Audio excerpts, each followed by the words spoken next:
Okay, what an honor to be here in Berlin and meet you. Thank you for yesterday, Tim Tam. Super excited day.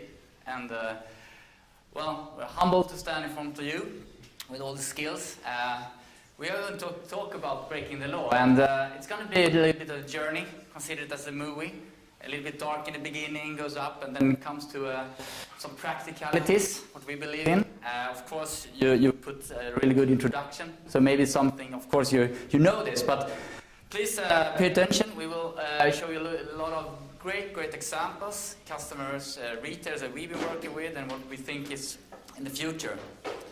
So we will take relevant examples, and then we will end up in an actually a working model that you can use at home by yourself to use innovation for e-commerce.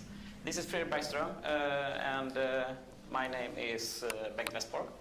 I work at Star Republic SQLI. We are 2,300 people working with e-commerce in all over Europe and all over the world. And this is Fredrik also. Yeah, I'm Fredrik and I work for Tieto, 14,000 in the Nordic market.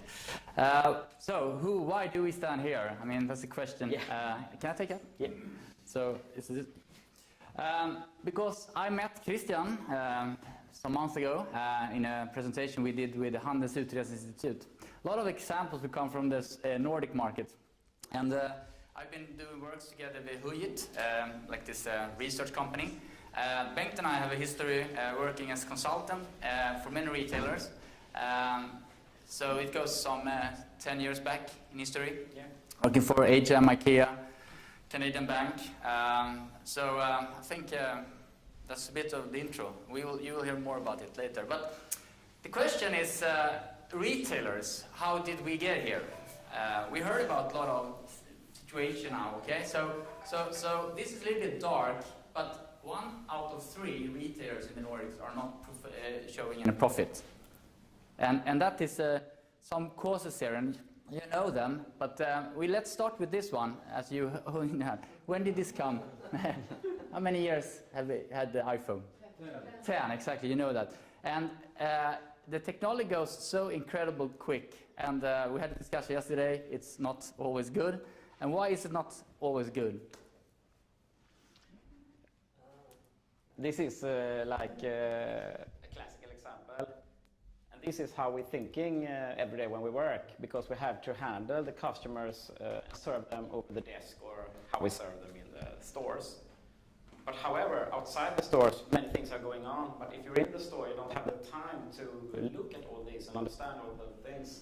So therefore, it can look very the same like this when you go into the store, but there's so many things we can't see behind the surface that can be done today, and that's what we're going to do. Yeah, we're going to simplify it. But the problems the retailer is facing is, this is just some week ago from Dagens Industri. And the thing we want to show here that the profitability decreases despite good economics, good conditions. And this is in the Nordics. If you look at this year, 2007, you had a profit on 14%.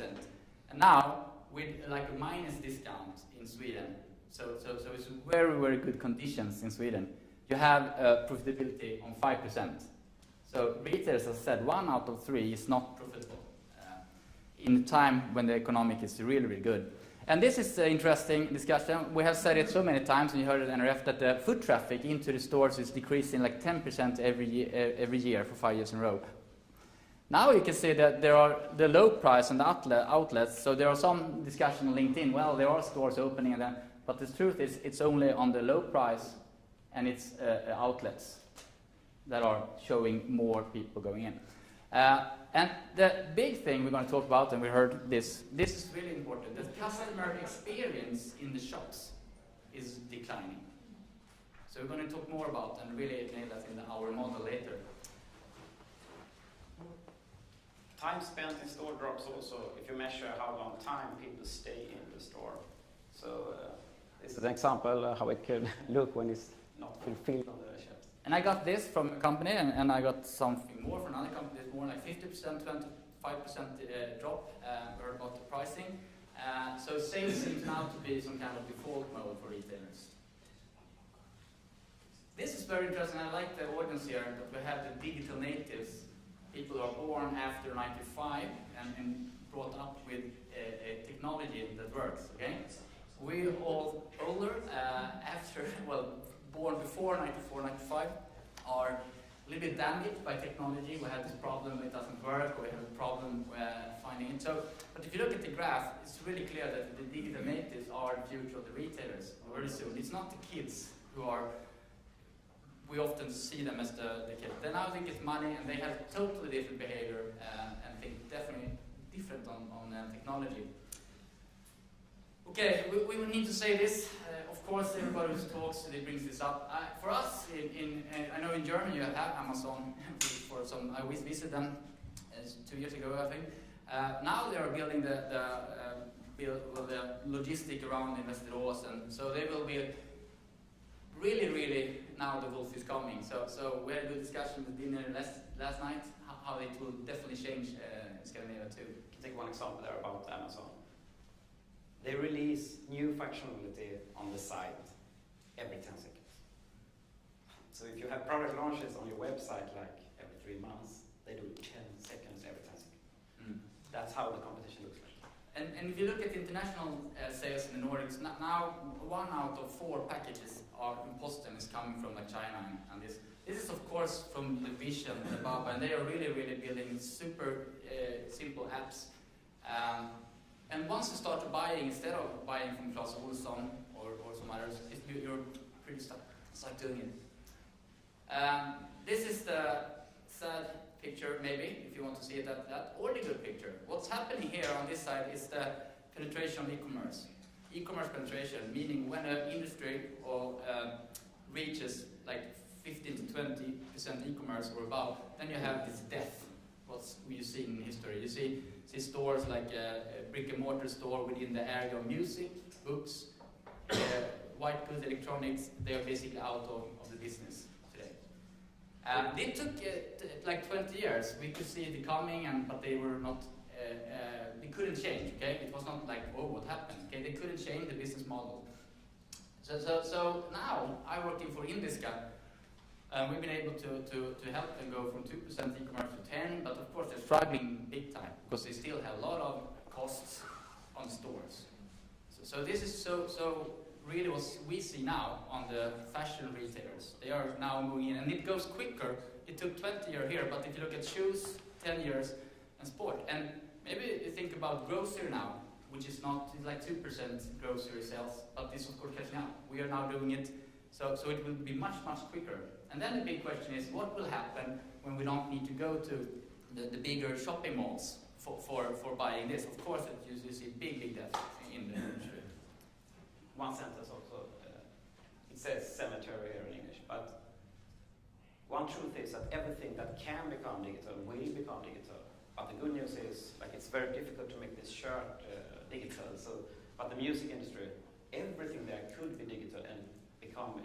But what we see is a lot of other processes around this, as the picture we saw about omnichannel earlier, will affect.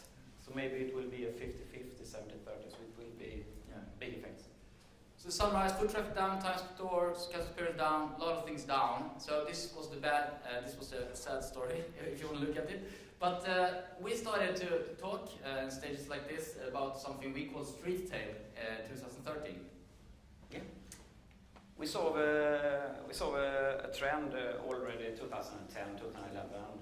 We didn't call it omnichannel back then, but what we saw that successfully retailers, they integrated the online sales with store sales and not see it as a solely sales channel, but integrate the sales channels. You don't need to listen to Fredrik and Bengt to come to this conclusion, because Gartner, McKinsey, Boston Consulting Group, everybody says this. But what we have added here as a little twist is, if you have a store, you add online sales, and then if you try to go mobile, and then you can integrate all the sales channels. But then you also can integrate it in the stores in many different ways, and we will show many examples of this, and we call it street tail. Now it comes to the model here, because street tail is of course the customer experience. because I joined Tieto because I've been working with e-commerce and got this technical approach to it. But when we discuss it more, we want to change the name a bit on this retail or customer experience, because it really comes out to what we're going to show you on the breaking the law. What we definitely think is the way of helping retailers who are stuck in the kind of the trends that we see. And how is it that you have basically 4 laws that you need to break in some areas, or select one of them? It's the commerce, it's fulfillment, and it's legacy and business models. We will now go through, because it's better to explain it by good examples that we can see. So you will basically go through the journey, some examples around commerce, and then fulfillment, and then legacy and the business models. And then we will share a little bit about another model. We call it breaking bad. Because the problem that you maybe noticed that many retailers doing some of this, but it doesn't really lead to this retail or better customer experience. And that has big consequences. And I think if you look at the studies done in Nordics, the omni-channel experience, customer experience, is going down. So I was surprised by seeing that the customers had 1 year expectation good, like ranked it on like an index 6 something. And then the year after, well, now we have improved, maybe the retailers are better in this, it goes down. So this is a little bit about the breaking the bad thinking we had here, because, well, we're coming back to that. But let's start with the commerce. And I like this really, really much, because I went to New York, also NRF, and I visited this one store. Have anybody been on this store? Peloton? No, okay? What they are selling, it's bicycles, spinning for training. So it looks really like a retail shop, okay? It's not when you come in here. In the store, you have the commerce, you do the commerce buying shirts, but pretty quick, yeah, they had also this bike. They had 1 bike in this room, okay? So my friend here, Johan, started to test this bicycle, and then it came up very kind, polite customer service people, not a sales rep, really started to engage and demonstrate. And the funny thing, after this one, on the other side, you can see that other side, that is the store. So it's a really cool thing. You just went around here, and this room opened up for me. So it looks like actors sitting here. But so I took a picture. These girls, they're sitting here having fun, waiting. You have a drink. You're selling food, healthy drinks, and then the person sat with your computer working. So I thought, okay, well, what is this? And then this is the cool also thing. It's a place where you go. You don't even have your dressing. It's like, yeah, I had a break. My meeting was cancelled. So you can go down and do the training. So basically, they rent out the clothes so you can dress, and then you join the training. And this picture here is also showing that if you can sit home, but still, yeah, Bengt is on the course, so he's still doing the training, or you can do it in the evening. Not that superficial, but they have so many now. If you go in on Peloton.com and check how members they have. So this is really a social playground. They're taking the sales into the digitalization. They're building this engagement. So now you're really into going from this push and sell into engage and serve. So I love this example very, very much, and it goes very well for them. Another example, I've been involved in this case for 9 years, still are. Worked with one of your colleagues there, former Nanna Hedlund, now at Polen & Piret. She was at Kicks at this time. We did a lot of solutions integrating e-commerce within the stores. So Kicks, they added like this color ID. It's like a tool for sales representatives in the shop. So they can scan their skin and get a color ID. So then they can automatically recommend different foundation type, because they have 1,300 different foundations. So it's difficult sometimes for the customers to select what foundation matches the skin. You can have summer skin, winter skin, and different types. You can save your favorites. And this code you get, you also can use it online. So when you log in on kicks.se, you get your caller ID and the different recommendations also online. So it's totally integrated between the store experience here and on the internet. Here's another example. They equipped some of the sales representatives with a sales tool like an iPad, where they could put orders to the customers in store who couldn't, when they didn't have stuff in stock. So for example, when the perfume was sold out, they could put the order for the customer, and the customer could choose where to get it sent to the shop, to the work, to home, etc. They offer different payment methods. You can pay over the desk just by showing your ID, and then an invoice was sent home. You could pay in cash. So this is a fun example how you even could pay in cash in the e-commerce site. Many different, it's just one example of many different things. There also was received prize for best e-commerce in Sweden in 2013. I like this. It's Ray-Ban, and I will tell you why I like it. So this is in the store. So I came in there, you can see the store in the mirror here. So it's a digital mirror, you've seen it, but I think to describe it more is that I bought those glasses, it was 2,000 SEK, so 200 euro. It cost me the half if I buy it. But the point here, that is the customer experience brings the story, because I like the story here, okay? It's a memory for me being in New York. It was a memory for me to have this great experience in the store. It was really nice sales associate who stood here and said like Bengt is doing. This mirror is basically like this big, okay? Of course, it's much nicer to test the glasses instead of feeling like a thief that somebody's opened the boxes. But again, this is also how millennials and the digital native things, they have a story around something they're buying. It's not like the product in itself. Therefore, we go in more and more to this kind of rental business models, etc. But this is a good example of where I bought. Danny Wellington, his name is Philip Tisander. He started a company selling watches. It's going very well. Why I chosen this example under Breaking the Law is they found a new way to do marketing. They use only Instagram as marketing, so they have free marketing.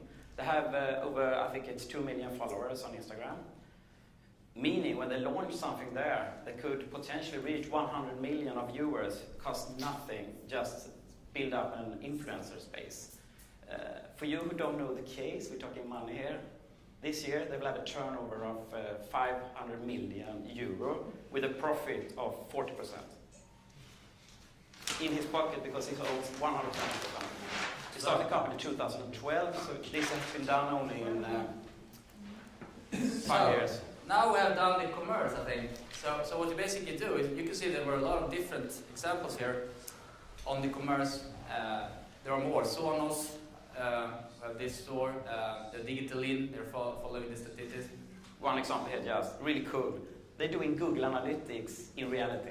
So when you go into Digital In, they measure how you move around in the store, how long time you spend there, what you buy. They even measure people walking by at Kungsgatan and Sveavägen outside the store. So if you're passing by with Wi-Fi on, they can measure the store visitors outside, and they can also measure traffic turning into the stores and just passing by and stuff like that. And this is also exciting. You know, Apple, they're paying almost $5,000 for these square meters here. And this is the old way of seeing. So of course you will see, Vasan is here, you see big competition on the right addresses. So one example of that is Story. They have changed their retail shops 33 times in 5 years. So they are of course thinking, yeah, what's the trend? Of course, it's changing. This is a campaign around books, and they have different. So if you look at those examples, we just show you a different way of doing commerce, okay? We didn't say e-commerce, but it was a mix of course, Kicks using the iPads. It was a mix of having, you know, this kind of Sonos thinking on commerce. How do I get this digitalization in? Whatever you find out and you start to look out on the retailers, you can think about breaking the law. How good is this company? How good is your company breaking the law on the commerce? So I would say if you look at these, maybe we are here, whatever. So then you start to draw in that. So if you come to fulfillment, which is super hot now. We heard about order management earlier. This is a really cool thing, shoes of prey, and this is also the trend that consumers becoming retailers. People who love surfing or whatever, we heard more about this later with sports. This is a girl who loves shoes. So she created these shoes of prey. You're laughing there, but she like didn't find any shoes that were not standardized. Okay, it was the why do I need to buy those shoes that 1,000 other people? I have my feet. So she started to customize your own shoes. Basically, simple steps: design your own shoes, sizing, and then ship to Sweden. You get to exactly your shoes, customized. And this trend, of course, from mass production into customization, personalization is huge. Her vision doesn't stop there. This is her vision. We heard her maybe also. She were on big stage. This is a 3D printer making her shoes while she's taking the shower because it's a sunny day, so she can have. This is where she's going. And then again, yeah, absolutely fulfillment. You cut all the steps on the logistic in this example. But there are other examples. Yeah, here are a few cool examples on fulfillment. We've been involved in some of them. This is Volvo. They have launched their e-commerce car. I love it. Meaning, when you go and buy something from MediaMarkt, you can choose to get, of course, home delivered, but you can also choose to get it delivered into the trunk of your car. This goes for grocery things and stuff like that. So it's, of course, an experiment, but it shows that how you can change ways of delivery with new technology.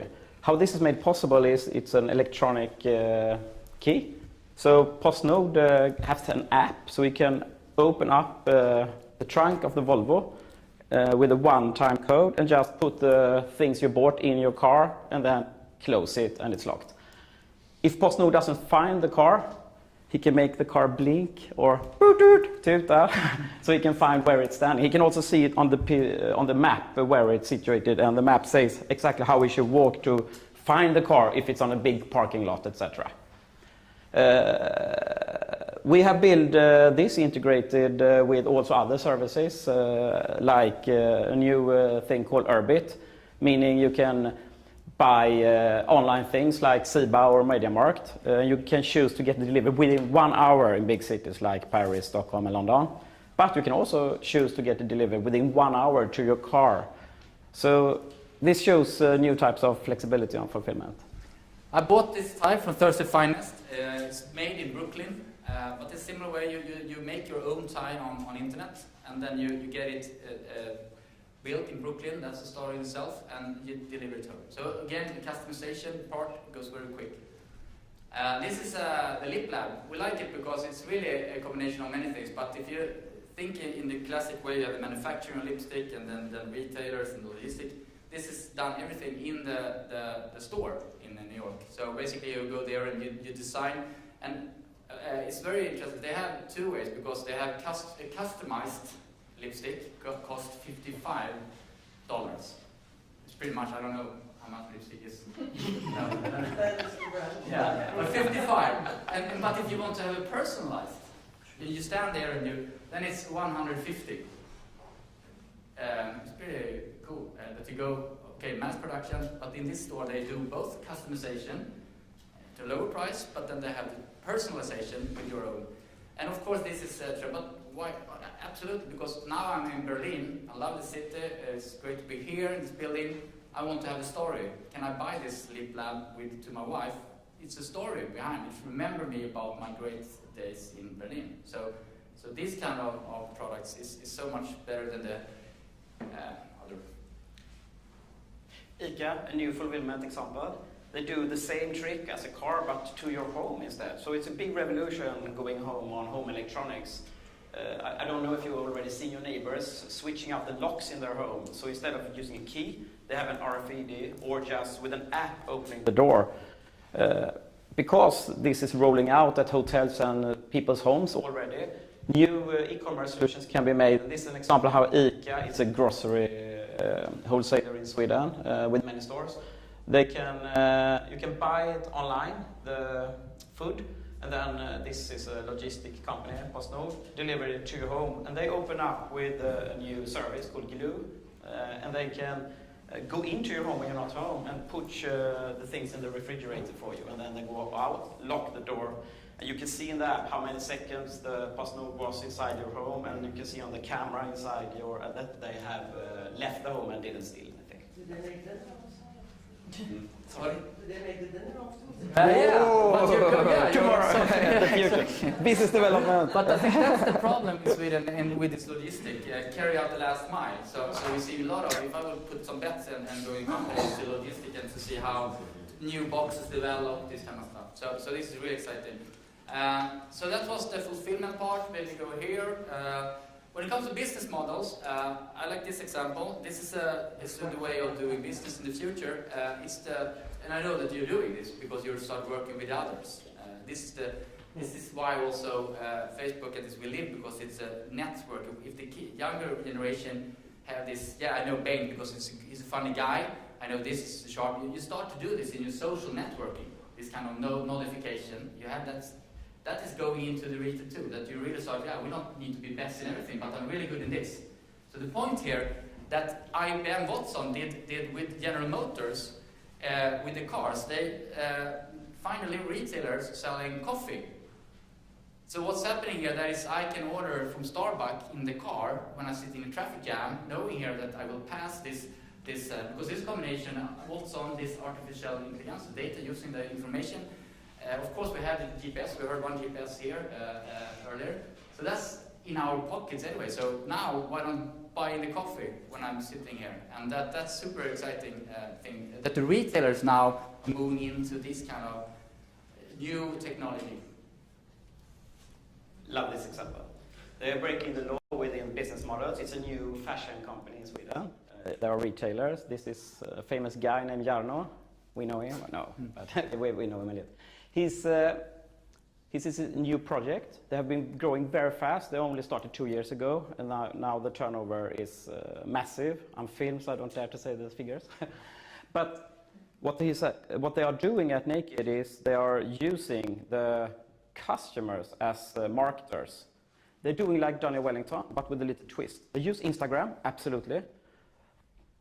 But what Daniel Wellington is doing is they're driving traffic from social media into the site and generating the sales.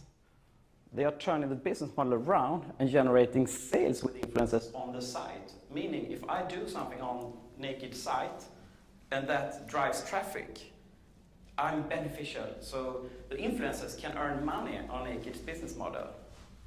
Imagine the power in that. If you're a big blogger, and I write an article here, and that drives traffic, and the sales are measured, I get benefits from it.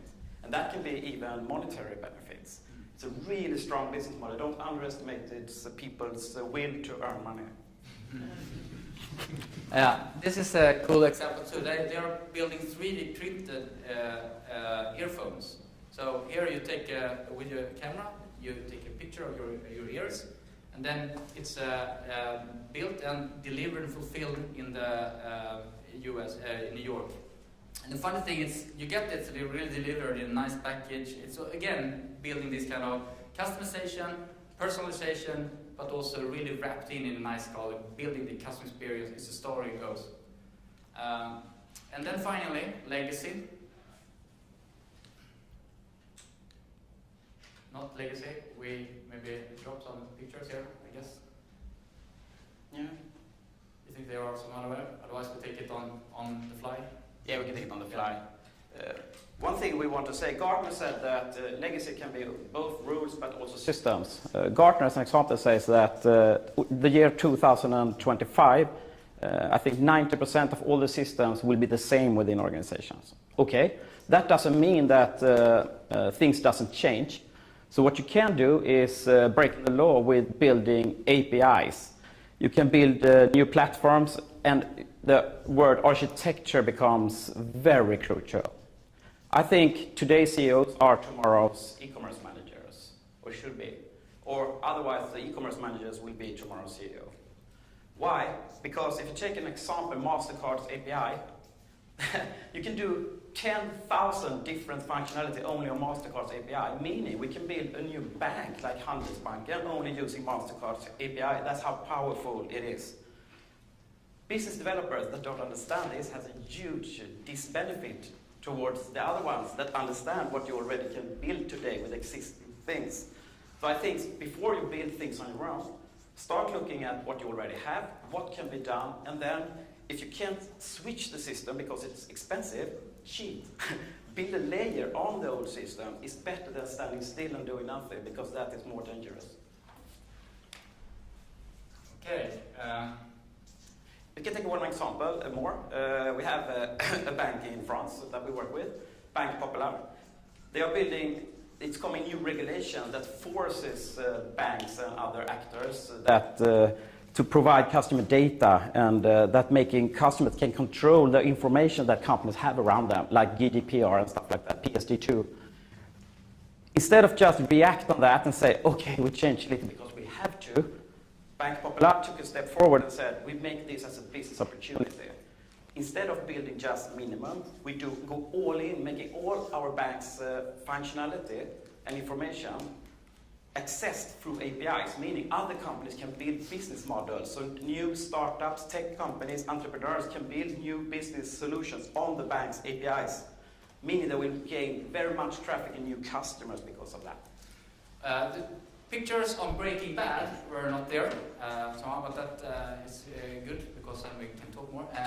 Just saying, we have a similar thing that when you're doing this, checking out retailers, commerce, fulfillment, you need to pay attention to not Breaking Bad, and that's of course not the brand.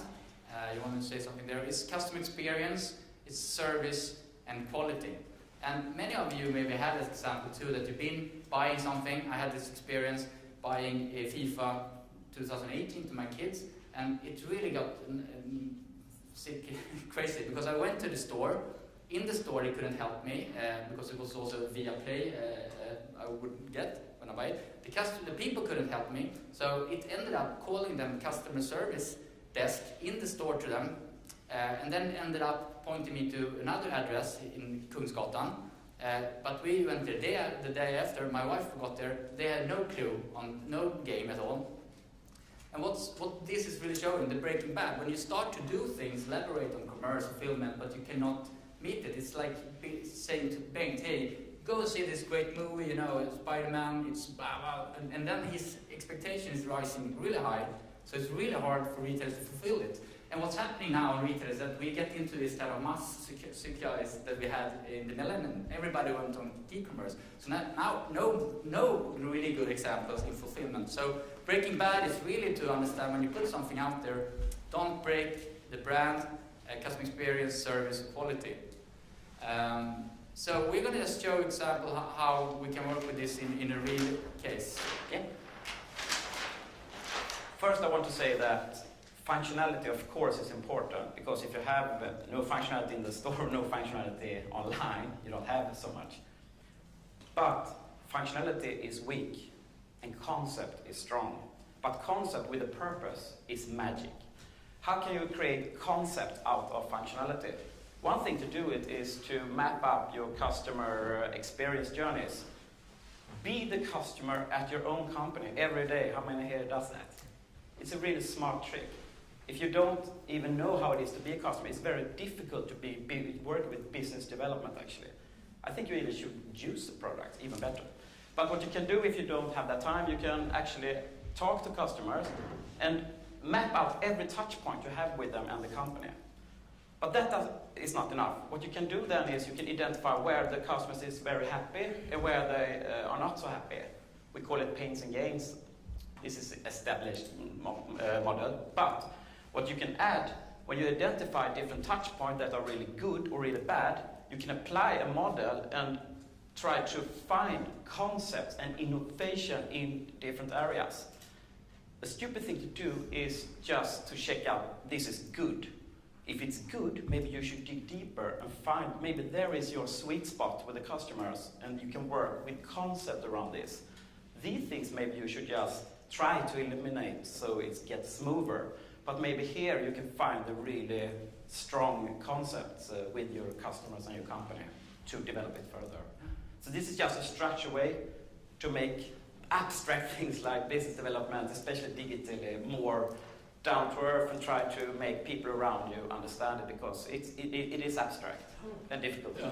So now we're ending, and the discussion we would like to have and hear what you're doing, that is how you are breaking the laws, but not breaking bad. Okay? Because as we said, there are things there when you start doing things on commerce, are you sure that you're not breaking bad? So using both concepts. And hopefully you got some inspiration on the great examples there, maybe a little bit dark in the beginning, but and I have a reflection. I went on one of the biggest retail events in Stockholm, and it's really clear that the retailers who have a good, strong brand and many of these things in place, they're looking in the future with some happiness. Okay, it's going to be great. Others, as we read about Lindex and maybe Industry working, it's really tough for them. So of course you cannot do everything, because it's again back to the cash flow problematics. So hopefully you got something out of it. Thank you for listening. I think one last sentence is, if you're a strong international brand, try to use that strength and create international concepts that is very difficult for local players to compete with. If you are local, make very strong local concepts, but it will be very difficult for international players to do it really complicated locally. And one word I think you should remember, we borrow it from the game industry, is the word God mode. Try to create things for your customers that they perceive that are in God mode. When you're playing a game and you achieve certain stuff, you can maybe have superpower, or you can't die, you get extra life or money and stuff like that. It's called God mode. Try to create that feeling for the customer somehow along the customer journey, and they will become loyal. Okay, thank you.